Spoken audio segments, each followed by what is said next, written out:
Good morning, everybody. Thank you very much for joining the webinar this morning. My name is Ryan Hughes. I am Head of Fund Selection here at AJ Bell. I'm going to talk for around the next 30 minutes on the topic of selecting fund managers. Is that an art or a science? Before we get into that, just a couple of housekeeping points, I suppose. If you'd like to ask a question as we go through this, then there is a question box on the right hand side of your screen, so feel free to send that in, or you can email that in separately, and we'll endeavour to get back to you.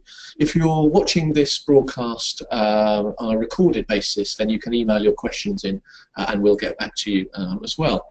Also, if you have any technical problems, please feel free to send a message as we go, and one of the team will get back to you to help you out there. And just finally, you'll receive an email around an hour after the session is finished, asking you for feedback and giving you a copy of the slides and also your CPD certificate. So that's the housekeeping points out the way. Let's get straight on with the meat of the presentation. What I'm going to do over the next half an hour is really talk through perhaps my experience over the last 20 years of meeting managers and researching investments, and talking about different approaches to research and the framework, some of the key attributes that I've seen in fund managers over the years, and then also looking at quantitative analysis, investor psychology, some behavioural problems, and there's just summing up with some tips around ways you can perhaps improve your investment process. Just a little bit of background about the investment business here at AJ Bell. I'm conscious it may be the first time that you're hearing from someone from this part of our business. So we were launched last year, 2016, to build and manage investment solutions for the AJ Bell platform. We're already managing well over 150 million now for advisors through a range of different solutions. That started with our managed portfolio service last year, with 5 risk-targeted models, and then we launched our first AJ Bell funds in April, again on a risk-targeted approach, all invested passively. If you supported us in that first year, then thank you very much for your support, and over the course of the next year, then we will definitely be out talking to you about some more developments that we have for the investment business. So let's get into the art versus science, and this has been a long-standing debate in investment teams that I've worked in, discussions for many years, and essentially we're talking about whether investment should be led by the quantitative approach, so the scientific side of things, or the qualitative approach, much more for the artistic side. As I said, I've worked in investment teams for a many number of years now, and this topic comes up time and time again with a whole variety of rationales and dare I say, arguments around which one should win out. Now, when thinking about this, it's perhaps worth looking at a definition of both art and science. So starting on the left-hand side there, the artistic side is very much about the creative skill and imagination of the human being, whereas the scientific side, best illustrated by Doc Brown from Back to the Future, is all around the systematic study of work that you're doing and a way of thinking about investments. Now, when it comes to thinking about managers, I think it's easy to think about the different applications of this. And if I just pick a couple of examples of managers that I've seen and known over the years that play different sides of this argument. So on the artistic side, I would highlight someone like Richard Pease, manager of the Crux European Special Situations Fund. Now, he is very much a pure bottom-up stock picker. He looks for growth stocks, but importantly, he looks for quality of management because he believes that successful, high-quality managers will be able to really grow a business and drive their share price forward. So he's very much on the artistic side. If I look at the scientific side, I would highlight a manager and a team, maybe the quantitative team at Old Mutual, so who run their North American equity fund, and there they have systematic rules behind a whole variety of different characteristics that are applied consistently with the whole sole premise of eliminating behavioural biases. And we'll come back to the behavioural biases point at the end. Now, the reason I picked both of those examples is that both, I think, are fantastic funds. that have been top performing funds for a very, very long period of time. But I think that prove the point that perhaps there is merit in both sides of the art versus science argument. So if we think about the different approaches that we use to research investments from an art versus science, and then we can think about here on the art side of things, we're talking about the look and feel, we're talking about words like intuition, subjectivity, and on the scientific side we're talking about investigation, testing, metrics, perhaps far more tangible measures of going about things. Now, when I was putting this slide together, what I tried to think about was the different approaches that I've taken over the years, and I boiled that down to different things I've heard myself say to give you a flavour. So on the artistic side, I've heard myself say over the years, markets feel expensive. I've said things like the gilt yield can't go any lower, or perhaps one I'd say quite often at the moment, that looks expensive.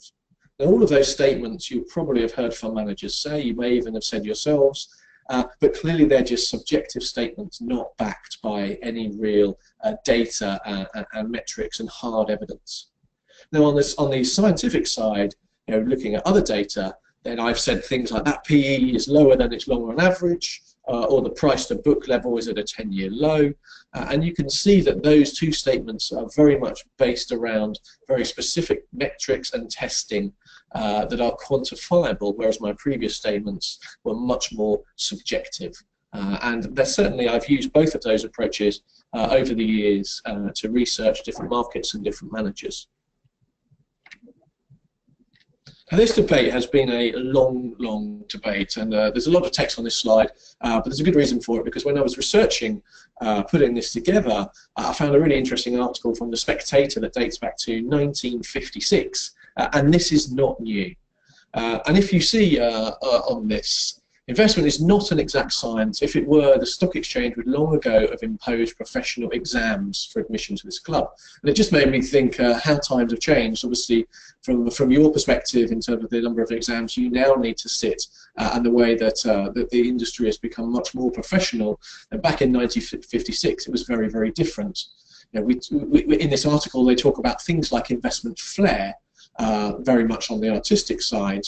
Whereas Nicholas Davenport, the author here, is disparaging of the scientific side, where he classified that as economists. Economists make bad investors because they're ignorant of market psychology and mistime their entry and exit from the market. So this art versus science debate has been around for certainly well over 50 years, and no doubt goes back much, much further than that.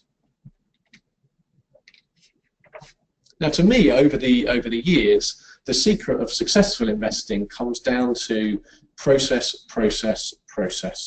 And it's all about the ability to systematically approach your research framework so that you can do this consistently, regardless of what's going on in the markets, because then you can minimize your behavioural biases. Now, if you think about the sporting world, then it was Gary Player that said, the more I practice, the luckier I get.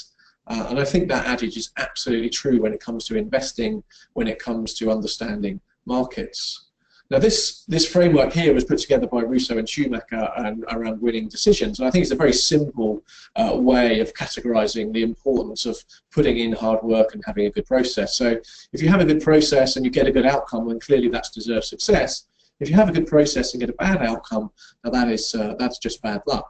And if I think about my football team, Tottenham Hotspur, well, Harry Kane, I think, has a fantastic process, but at the moment is having some bad luck because he's hit the post or the bar more often than any other player this season. But I would certainly say he has a great process. On a bad process, well, if you have a bad process and have a good outcome, that's just lucky. And if you had a bad process and a bad outcome, well, that's just, you get what you deserve.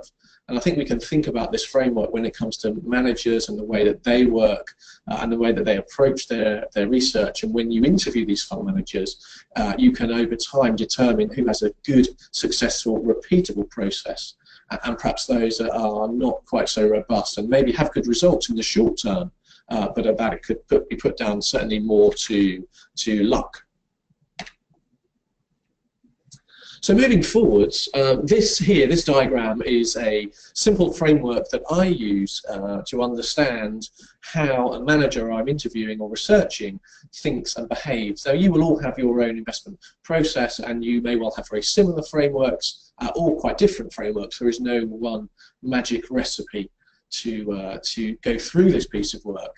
But I use this approach as a very simple way of tackling this, because I think it works in a very logical process of unpicking the way a manager thinks and behaves. So starting right at the top, focusing on their investment philosophy. Now here I'm very much interested in trying to understand why a manager thinks the market is inefficient. What is the fundamental inefficiency in the market they're working in, whether it's fixed interest or equities, whether it's European or US equities, whatever it is, a manager should be able to tell you why they think that their market is inefficient. Once we've got that understanding, then we can start talking about their investment process, and that's how they exploit that inefficiency. So what they do on a day-to-day basis, maybe they have a quant screen, maybe they have a large team of analysts doing a bottom-up fundamental research, maybe they have a macro overlay where the economists are doing on a top-down basis. Now that often is the kind of the meat of the conversation, but it's very important that you don't jump straight to the process, the day job bit, because without the understanding as to how they think, you've missed a crucial part of that process. So that getting that understanding of a philosophy and a process is absolutely key. And the reason it's key is because when you understand those 2 points of a manager, you've given yourself a frame of reference. How are they likely to perform in different market conditions? Are they a value manager that should perform well in a value market? Are they a growth manager that should perform well in a growth market? Are they focused on small cap or large cap, etc., etc.? And that gives you an idea of how to then draw objective assessments of their performance. Is it in line with your expectations? And that's really what the research process that I go through is designed to do, is to make me understand and help me understand the expectations around how a manager should perform, and then I can measure them against that performance. We'll also be focusing on the people. Is it a team approach? Is it an individual approach? Is there a key man risk in that team? Is it just one person, and if they leave the firm, that fund is an absolute sell? So you really need to understand the drivers behind the decision-making process. And then, as I mentioned, you move on to that frame of reference around performance. But performance is deliberately late in that process. We only ever use performance to verify our understanding of the other elements of the framework. Because if you start with performance, then you have missed that crucial understanding, and it may well be that you're entering a manager at precisely the wrong point in the cycle. It may be the end of a growth rally, the end of a value rally, or whatever that is. Now, this used to be a nice simple 4P framework that I used, but in recent years we've added in a 5th P into this framework, and that is price. And you will have all seen over the last 12 months the FCA's study on the asset management industry and their focus on value for money. And therefore now it's very, very important that we think about price to ensure that we're getting the performance that we are paying for, and also crucially understanding that if we're using an active solution, that the price that we're paying is justifiable, and we think there is alpha available for that manager to exploit. So this is a very, very simple framework I use. It's logical. It works through a conversation with a manager where we start at that philosophy and can talk through their different their approaches over the course of an hour and a half to test our understanding of it. Now, what we're doing when we use that framework is essentially what we're trying to do is to separate the skillful from the lucky. Because I would argue strongly that it is almost impossible, if not totally impossible, to be lucky consistently over the long term. It's very easy, I think, for people to be lucky over the short term, and actually there's a lot of evidence. Academics have done a huge amount of work around the poker market to see when you become skillful. And they argue that after 1,500 hands of poker, you become a skillful poker player. If you win any money before that, then you are just lucky. Now, I think exactly the same is true in fund management, and experience counts a huge amount. And that is why the managers like Richard Buxton, Adrian Frost, Nick Train, Angus Tulloch, Those types of managers are all, I would argue, skillful managers because they have delivered long-term returns in a wide variety of market conditions. And what we look at when we're trying to separate the skillful from the lucky, we're looking at things like how do they win? What's their hit ratio? What percentage of stocks do they get right versus they get wrong? And it's interesting when you look at that over time, because you will see some very, very successful managers who have a hit rate of below 50%. So they get less than half of their stocks right. But what's important for those managers is that when they win big. You also can have managers that might get more than 50% of their stocks right, and it's very, very rare over the long term to see anyone that would get more than 60% of their stocks decisions right. But maybe those managers have more of an incremental approach and eke out small returns on those stocks that they get right. Now, I think one thing that I would certainly argue is that in bull markets it's easy to be lucky. And we've had an equity bull market since 2009. We've had a few blips on the way, but not too many in the more recent past. And I think we could certainly say that we've had a fixed interest bull market for the last 30 years. And so some of these managers that have now got quite long-term track records, we may not actually be able to genuinely determine whether they've been skillful or just lucky. And that particularly might be true in the fixed interest market, where managers now have had long careers where they've only known a bull market. Now, I would certainly say that it is in a bear market where careers are made, because as Warren Buffett says, it's only when the tide goes out you see who's swimming naked. And it may well be, if we get some market volatility over the course of the next, maybe into 2018, that we see a little bit of a shakeout, and we see that some managers we thought were skillful actually turned out to be just lucky, and they didn't have the ability to consistently apply that investment process we've just talked about to help them through the more difficult and more challenging markets.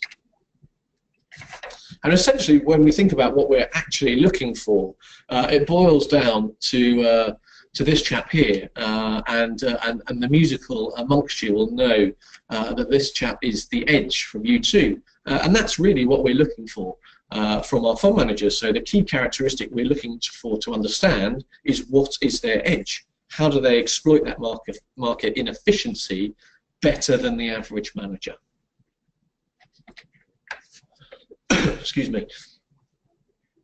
Now, thinking about the artistic side of things, this here, I've had to think about the types of manager attributes from a personality perspective that I think I've seen consistently in high-performing managers. And it's taken as a given, I think, that good managers have an investment philosophy, an investment process that's well articulated and is easy to understand. And I've met literally hundreds and hundreds of managers over the last 20 years to evidence that and to bring that through. But behavioural characteristics are important too. And we've got a curiosity there, so a desire to learn is certainly something I see from high-performing managers and managers with long track records. They are people that you meet and you look at and you think they will literally be an investor until the day they die. And they will never hang up their boots and retire. They have that hunger and that discipline. A focus on success to win and to achieve good returns, I think, is also key. Also, that discipline to manage and analyse on a consistent basis. Again, coming back to whatever is happening in markets, when markets are at their most challenged and you begin to doubt yourself, can you consistently apply that process? Also, a self-awareness to understand their own weaknesses, I think, becomes very, very important. We meet managers that will certainly say to us that they do not invest in certain sectors because they just do not understand them. And I would much rather a manager understands that and is happy to articulate that than simply says, well, that looks cheap in that sector, so let's buy that regardless. You know, they must have an understanding of what they're doing. And also the final point on the bottom right-hand corner there, I think, is also very important, and that is being humble, because the market has a brilliant way of keeping you humble.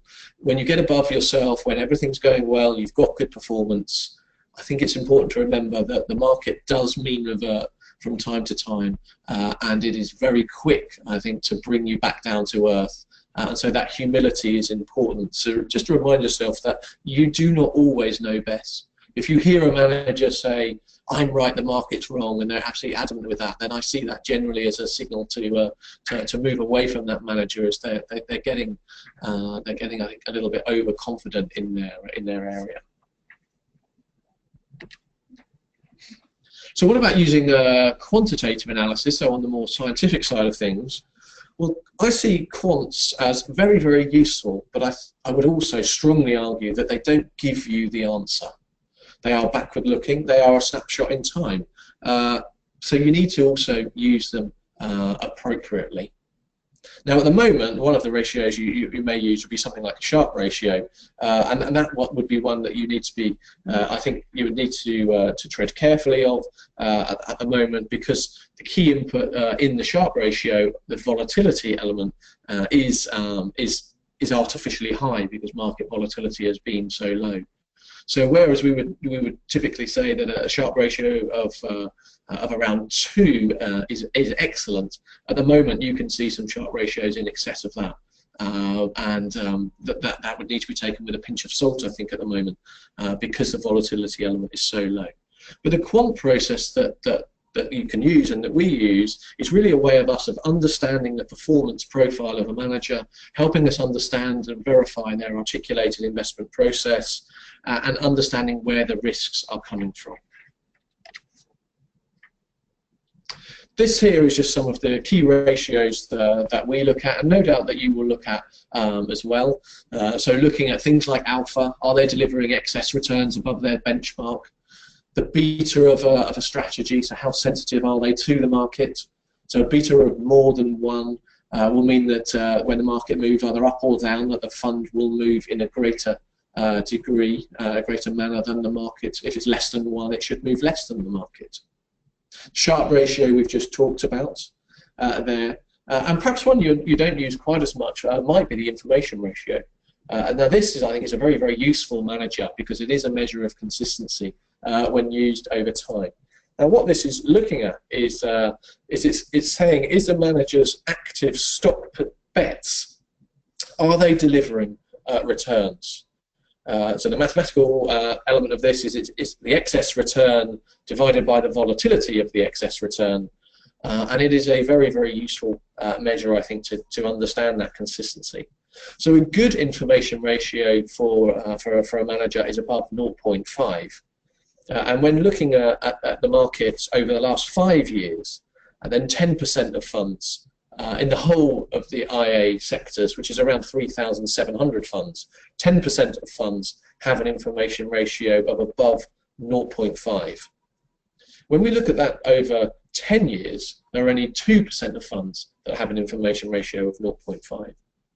Now, an exceptional information ratio is a ratio of above 1. So clearly a much higher benchmark, higher hurdle rate for managers to achieve. And when we take that same 5-year period, we see that only 2% of managers would be judged as exceptional over this period.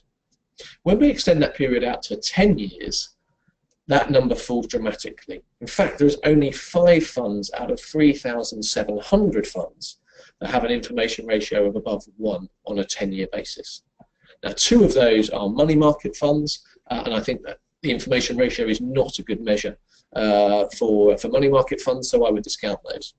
And then the 3 other funds that are worth mentioning that have this exceptional measure would be the Baillie Gifford Managed Fund, the Stonehage European Equity Fund, and the River and Mercantile UK Smaller Companies Fund. Now that fund actually has had 2 managers over the 10-year period, but both of those managers have very similar investment process, and therefore I think it's appropriate to consider that measure for them. So information ratio is a useful one for looking at consistency, and it really does filter out those managers that have not delivered over time. Active share is a very topical measure at the moment, and lots of managers will talk to you about their active share, so how much they're different to the benchmark. The only point I'd make on active share is it's useful, however you need to also use it carefully. If you have funds in narrow markets or specific sectors, it's very difficult for them to have a very high active share.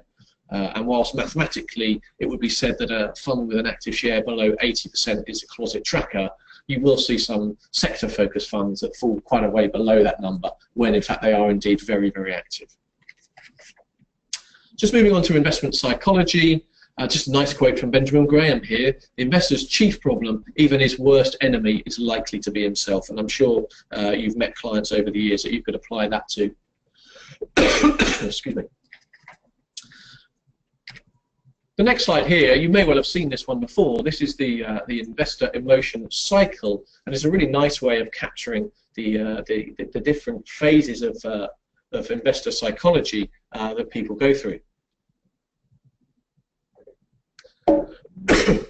And this is an interesting way, I think, of capturing bubbles and what's going on in the market.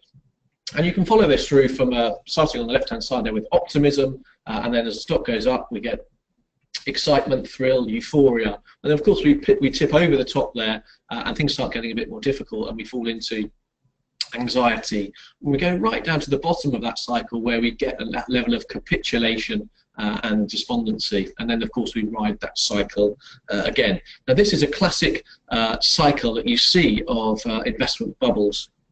So if you think back to the tech bubble, if you trace this back to going right back in history to the South Sea bubble, the tulip bubble, and dare I say at the moment quite possibly the Bitcoin bubble, then I think you will start seeing some of these characteristics come through.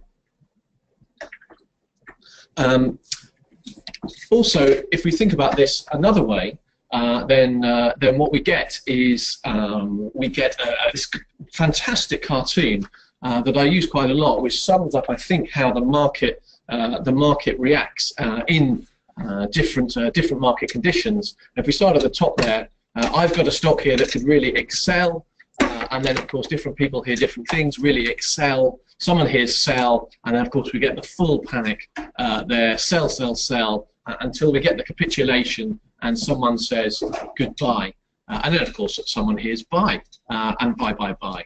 Now this is, I think, it's a nice humorous way of thinking about that investment psychology cycle. The frightening thing here, of course, is this is exactly how the stock market works. Even the professionals fall into this trap as we get different investor behavior going on in the market. Just a few behavioural problems that we see from investors, both professional and amateur alike, lots of behavioural traps, and I would certainly say that I've made many of these over my career, as I think when you read these you may well resonate with you as well. Now, all humans are guilty of these to some degree, because we are human beings and we cannot always react rationally there. Quantitative managers build their approach to eliminate and exploit these behavioural problems. So people like the JP Morgan behavioural team, the Ardevora managers, Jeremy Lang, their process is geared up to ironing out their own behavioural biases, and then exploiting the behavioural biases of participants in the market. Some of these are confirmation bias, where you look to seek information to support your own thinking. Disposition bias, falling in love with your investments. You will often hear managers talking about that. Fearful of looking away from the crowd, again that herd mentality. Trend chasing, buy high, sell low. We see all of these things happening in the market at all times. Different people exhibiting different characteristics, and I think it's worth I think everybody just stopping and thinking about the traps that they fall into themselves with the different investment approaches that they have. And trying to understand their own weaknesses. It is perfectly normal to make some of these mistakes and have these behavioural biases. It is normal behaviour, but I think if you've got a self-awareness of them, you've got a chance of tackling them. Just one of the biases, Warren Buffett always sums everything up with a perfect quote, doesn't he? His hindsight bias quote: "In the business world, the rearview mirror is always clearer than the windshield," and I think that sums that up nicely. Just summing up in the last minute or so here, just a few tips and in terms of things that I see as about how to improve your investment process. Now, much of this I think sounds very, very obvious, but the key is building repeatability into your investment process. So understanding what you're trying to achieve as a starter, write down your investment process, which I'm sure you've all already done, but also break it down into tasks, because if you break that down into more simple tasks, then you have the ability to apply that in a systematic and repeatable fashion, because it's that discipline in volatile markets that will see you through and have that and really be able to focus on getting through those more challenging times. Focus on continual improvement. The world changed, the market changes.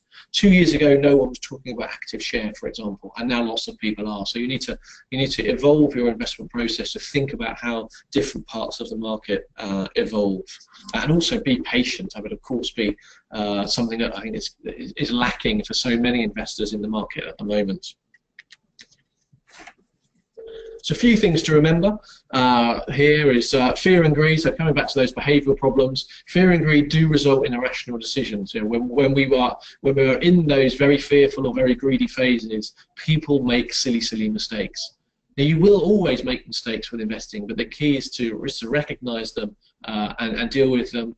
Patience will be rewarded. And if I could ask for nothing more, it would be about doing your research and understanding your manager, understanding that philosophy and process that I talked about at the start before you invest, so you give yourself that frame of reference. Now, the very last point on this slide is something that a manager said to me right back at the start of my career. It was Andy Brough at Schroders, who runs their mid-cap strategy. And he said just a very simple line that stuck with me, that I remembered all the way through my career, which is, be an investor, not a collector. It's very, very easy when you're putting investments together to lose sight of the broader portfolio effect, and you end up with a collection of holdings that might not necessarily work well together, rather than a well-balanced portfolio. So if you can focus in on that investor, not a collector statement, then I think that will stand you in good stead. So we've talked through a whole variety of different approaches: the art, the science, the quantitative, the behavioural attributes. Just a final thought from me in terms of where I sit on this argument. This is from Bennett Goodspeed in 1978. View investing not as a science, but as an art form. Consistently keep in mind it is better to be generally correct than precisely wrong. Now, with that, I've raced through in half an hour a whole host of topics, and I'm very happy to take any questions that there are, if there are any that have come through. If you want to send in a quick question now, then I'll give you 30 seconds maybe to type a question in. If there are none in the next 30 seconds, then we're very happy to call it time there. Perhaps one question that has come in is just a very, I think, pertinent question. Is someone's asked about Neil Woodford and his challenges at the moment, and I would answer that question around, you know, what's happening with Neil and his investment approach. Is, for me, I think it brings me back to that investment framework, which is around my understanding of his investment philosophy and his investment process. And if I ask myself the question, has his investment philosophy changed over the last 20 years, or has it changed in the last 6 months when he's been having a more challenged time? I think the answer to me is absolutely not. And then, has his investment process changed as well over that period? And again, for me, the answer is it hasn't. People would often say to me, but he's now investing in a lot of small cap and unquoted. He did that in Invesco Perpetual for a very long period of time. So for me, his philosophy hasn't changed, his process hasn't changed. He has a good philosophy, a good process, but he's clearly having a few stock-specific issues at the moment. But I think also what gets missed is he's got a lot of stocks in his portfolio that are also doing that are doing very, very well. So for me, for someone like for Neil Woodford, is focusing on that philosophy and process, reaffirm your understanding of that, and get comfortable with that. Now, I'm conscious I've run over the half an hour I said I would take. I've got 2 questions just to finish off with very, very quickly. Will a recording of this session be available? It certainly will, and you'll be able to pick that up on the AJ Bell website over the next few days. And then and then a process around volatility, people wanting low volatility and wanting an income. Again, I think the same process absolutely stands that we've talked about, is identifying those managers that have a very strong investment philosophy and process that you understand. Obviously, if you want an income, you're needing to look for a manager that generates an income, or managers that generate an income around that. And then some of those quantitative analysis, you'll be able to identify managers that have the ability to manage their volatility. So you may be able to look at things like maximum drawdown, which will assess how the size of the losses that they generate in more challenged markets. But also you'll be able to look at maybe something like a downside capture ratio. So that statistic would look at how much of the when the market's falling, how much do they fall around that. So those are just two quantitative measures that might help you identify managers that have offer lower volatility, and then you can overlay that with managers that have an income yield. So with that, I've completely gone over my time, so it's definitely time to wrap up there. It would just leave me to say thank you very much for listening. Thank you for your questions. If you have any follow-up questions, please do email them through, and we'll endeavour to get back to you on all of those. And thank you very much for your time today.